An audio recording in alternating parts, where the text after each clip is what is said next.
Okay, so welcome back. In this video I'm going to teach you how to set up a fake access point with internet access.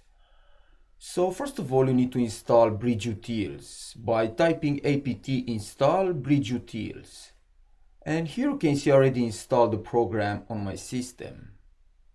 Okay, now the next step is to create the bridge interface. So in the terminal type brctl, add br and put the name for the bridge interface. And I will use br0. Next type brctl, add if br0 and put the interface which provides you with internet access.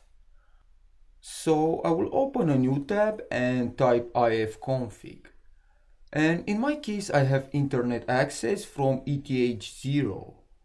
So I will type ETH0 here. This will create a bridge between BR0 and ETH0. Once done with that, type ifconfig BR0 up to bring the interface up. Okay, so the last step is to modify the host apd config file and add the bridge interface. So to do that, I will type nano hostapd.conf.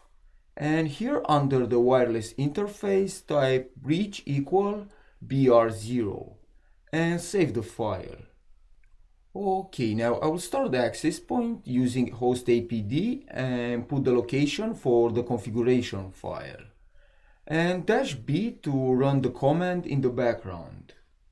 Okay, so let's switch to the Windows machine and connect to the access point and open the web browser.